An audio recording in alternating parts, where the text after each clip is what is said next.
Ladies and gentlemen, let's talk about deception, about the silent erosion of trust in relationships, about the subtle indicators that something is amiss. You see, people often assume that betrayal is an event, something that happens suddenly and with unmistakable clarity, but that's a mistake. Betrayal is incremental. It happens in whispers, in omissions, in carefully chosen words that obscure rather than reveal. People often think of betrayal as a single catastrophic event, a moment of undeniable wrongdoing that shatters trust in an instant. But that's not how it usually happens. Infidelity, deception, and disloyalty don't emerge fully formed. They grow in the dark corners of a relationship, nurtured by small compromises of integrity and subtle shifts in behavior. It's the gradual erosion of honesty, the quiet withdrawal of transparency that signals the beginning of something far more damaging than a single indiscretion. It often starts with little things, unexplained absences, vague responses to simple questions, a change in routine that lacks a reasonable explanation. At first, these things seem insignificant, easy to brush aside. After all, life is busy, people are distracted, and not everything needs a detailed answer. But over time, patterns emerge. When questioned, the unfaithful partner doesn't offer clarity, but rather deflection. You're imagining things, or why are you being so insecure, or common responses. The goal isn't to reassure, it's to make you doubt yourself, to silence your intuition before it can uncover the truth. This incremental nature of betrayal makes it so dangerous. It allows deception to creep in unnoticed until, one day, the truth is undeniable. By then, the foundation of trust has already been undermined, leaving the betrayed partner questioning not just their relationship, but their own ability to perceive reality. That is why paying attention to the small signs matters. Dismissing them as paranoia or insecurity plays directly into the hands of manipulation. The earlier you recognize the subtle shifts, the less power they have to distort your perception and erode your confidence. Betrayal is rarely a single act, it's a series of choices, each one making the next easier to justify. Words are not just sounds, they are reflections of thought, indicators of intent and tools of influence. The way a person speaks, the phrases they choose, and the patterns in their communication all reveal something deeper about their mindset and motivations. When a man begins to use certain dismissive or manipulative language, it is rarely accidental. Words are chosen deliberately, sometimes consciously, and sometimes as an instinctive defense mechanism, to either reveal the truth or obscure it. In relationships, honesty isn't just about avoiding outright lies. It's about a willingness to engage in open, meaningful conversations.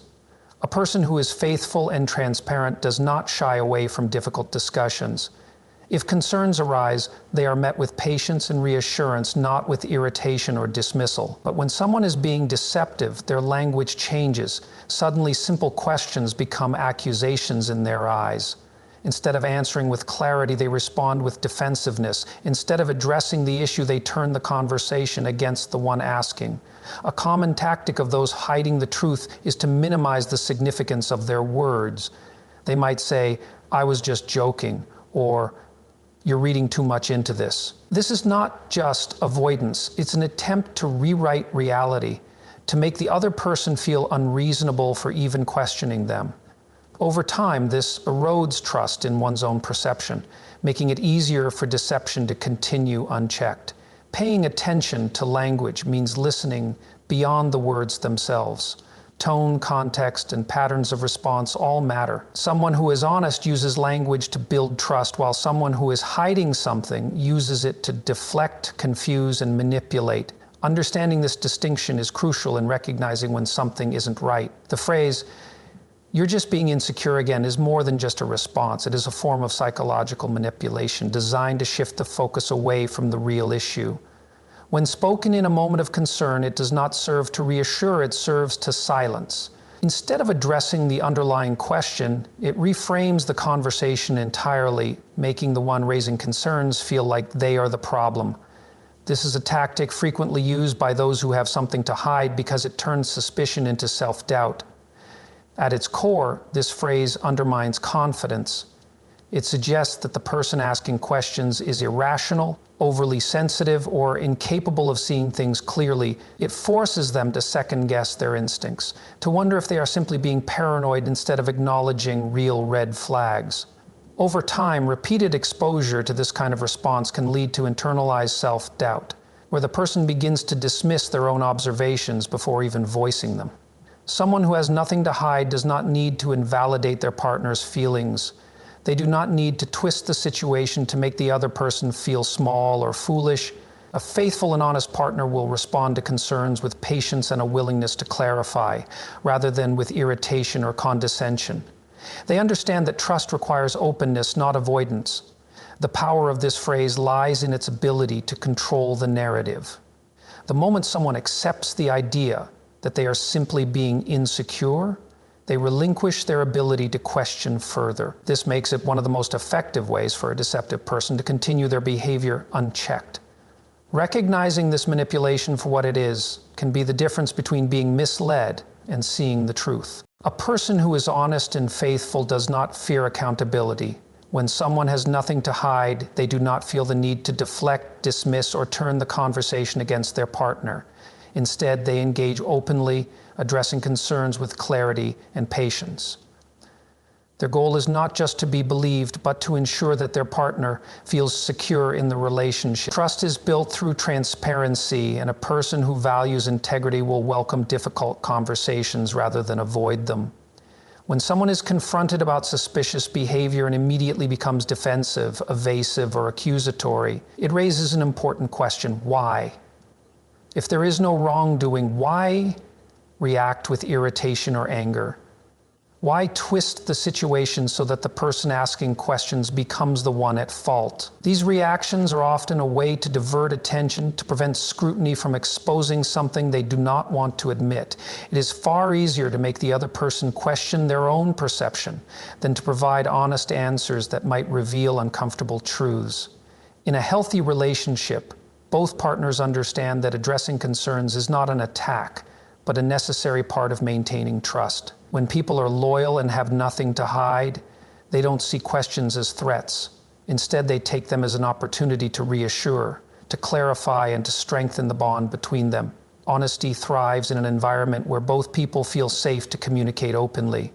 The moment one person starts avoiding accountability, shifting blame, or reacting with excessive defensiveness, it becomes clear that their priority is not protecting the relationship, but protecting themselves. That distinction is crucial in recognizing whether someone is being truthful or using manipulation to cover up deception. Gaslighting is one of the most insidious forms of emotional manipulation, and it often plays a key role in hiding infidelity. When a person is unfaithful or deceptive, they don't just lie about their actions. They work to control the way their partner perceives reality. The goal is not only to avoid being caught, but to make the other person doubt their own instincts, observations, and feelings. Over time, this erodes confidence and leaves the betrayed partner questioning whether they are the problem. One of the most common tactics of gaslighting is the constant invalidation of concerns. A cheating partner will repeatedly dismiss reasonable questions with statements like, "You're just imagining things," or "You're being paranoid." The more this happens, the harder it becomes for the other person to trust their own judgment. They begin to feel guilty for even questioning their partner, convinced that they are overreacting. This psychological conditioning makes it easier for the deception to continue because the person being deceived stops believing in their own ability to recognize the truth. Another element of gaslighting is rewriting past events. A dishonest partner may insist that things didn't happen the way their partner remembers, creating confusion and uncertainty. This tactic makes it difficult to connect the dots as the victim of gaslighting starts feeling unsure about their own recollections. If a person can be convinced that they are misremembering or misunderstanding, they become much less likely to push for real answers. Recognizing gaslighting as a red flag is crucial. Trust should never require a person to silence their intuition or ignore inconsistencies. A faithful partner will work to create clarity, not confusion. If communication consistently leaves one person feeling lost or unreasonable, something is deeply wrong. Instinct is one of the most powerful tools a person has when navigating relationships. It is shaped by past experiences, subtle observations, and subconscious cues that the mind picks up even when they are not immediately obvious. When something feels off in a relationship, that feeling does not appear out of nowhere. It is a response to inconsistencies, unusual behavior, or unspoken shifts in dynamics.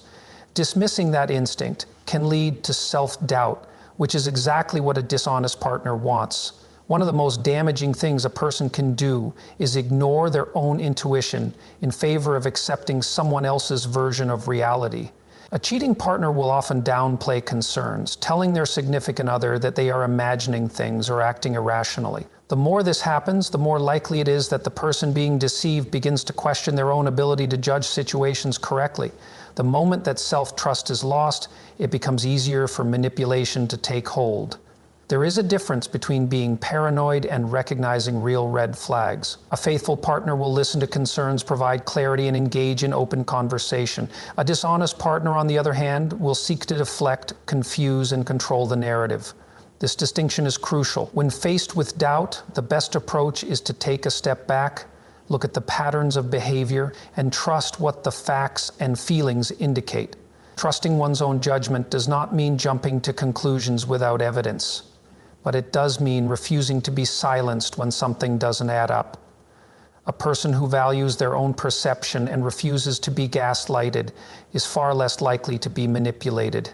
In any relationship, confidence in one's own awareness is a form of protection against deception.